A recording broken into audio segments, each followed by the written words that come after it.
தேமுதிகவில் இருந்து நீக்கப்பட்ட சந்திரகுமார் உள்ளிட்டோர் தெரிவிக்கும் கருத்துக்களால் கட்சிக்கு எந்த பாதிப்பும் ஏற்படாது என தேமுதிக எம்எல்ஏ அனகை முருகேசன் தெரிவித்துள்ளார். கட்சியின் நலன் கருதியே விஜயகாந்த் முடிவு எடுத்திருப்பதாகவும் அவர் கூறியுள்ளார். தேமுதிகவில் தற்போது நிலவும் சூழல் குறித்து நமது செய்தியாளர் பிரசாத்துடன் அனகை முருகேசன் பகிர்ந்து கொண்ட கருத்துக்களை இப்போது பார்க்கலாம். தேமுதிக எம்எல்ஏ திரு அனகை முருகேசன் அவர்கள் நம்ம இடத்துல இருக்காங்க. அவர்களிடத்தில் சில கேள்விகள் கேட்கலாம். சார், தொடர்ந்து பார்த்தீங்கன்னா நேற்று நடந்த ஒரு மீடியா சந்திப்புக்கு பிறகு தேமுதிகவில் ஒரு மிகப்பெரிய ஒரு சலசலப்பு நிலவரம் தான் சொல்லப்படுது. ஒரு அதிருப்தி எம்எல்ஏக்கள் மக்கள் நல கூட்டணியில் சேர்ந்ததுக்கு எம்எல்ஏக்கள் சைடில் ஒரு 3 எம்எல்ஏக்கள் சைடில் ஒரு மிகப்பெரிய ஒரு அதிருப்தி நிலவரம். இது தேமுதிகவில் இருக்கக்கூடிய மற்ற நிர்வாகிகள் நீங்கள் எப்படி பார்க்குறீங்க? நாங்கள் ஒரு இதாக நினைக்கிறேன் சார். தலைவர் எடுத்திருக்க முடிவு நல்ல முடிவு சார். எங்களை பொறுத்தளவுக்கு தலைவர் முடிவு எடுத்திருக்காங்க.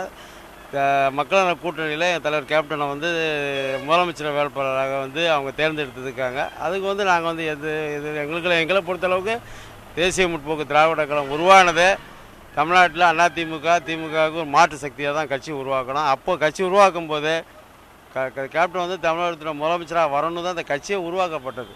அதனால் இப்போ முதலமைச்சர் வேட்பாளர் அவங்க தேர்வு செஞ்சதுக்கு உண்மையில் நாங்கள் அதில் எந்த இதுன்னு நினைக்கல, சந்தோஷமாக தான் ஏற்றுக்கிறோம். கேப்டன் தான், கட்சியினுடைய தலைவர் கேப்டன் தான் முடிவு பண்ணி தான் நல்ல முடிவு எடுத்திருக்காங்களே தவிர இப்போ போன சந்திரகுமாரோ அவருடைய தனிப்பட்ட கருத்து. இது நாங்கள் ஒரு கொள்கை பரப்பு செயலாளராக இருந்தார். ஆனால் இப்போ அவர் எடுத்திருக்கக்கூடிய அந்த ஒரு அதிரடியான முடிவு தேமுதிகவோட வாக்கு வங்கியை பாதிக்குமா சார்? அவங்க போனது 15 பேர், அதை 10 பேரோ 12 பேர் போயிருக்காங்க சார். அது 12 ஓட்டு தான் சார் போவோம். அவரை நம்பியா கீழே இருக்க தொண்டர்லாம் போக மாட்டாங்க. தொண்டர்லாம் எங்கள் கட்சி தலைவர் கேப்டனை நம்பி தான் சார், அவருக்காக தான் சார் கட்சியில் இருக்காங்க.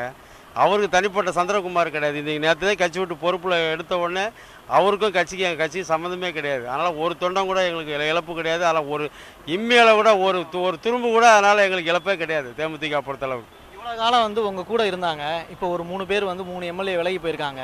இது கட்சி சார்ந்து அவங்க எடுத்த முடிவு, இந்த கட்சியோட நலன் சார்ந்து இந்த முடிவு எடுத்திருக்கோம் அப்படிங்கிறாங்க.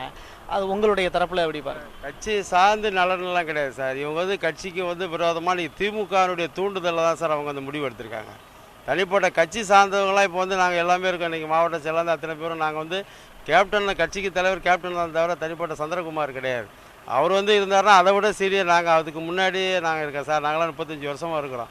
தலைவர் கேப்டன் நல்ல முடிவு எடுத்தால் நல்ல முடிவு தான் எடுப்பாங்க. அவங்க கட்சி தலைவர் கட்சியினுடைய எதிர்காலம் நினச்சி எதிர்காலத்தை பற்றி தலைவர் தான் நல்ல முடிவு எடுப்பாங்க தவிர அதனால் எந்த இதுவும் கிடையாது. அதனால் அவர் தனிப்பட்ட கருத்தை பேசிக்கிட்டு இருக்காரு.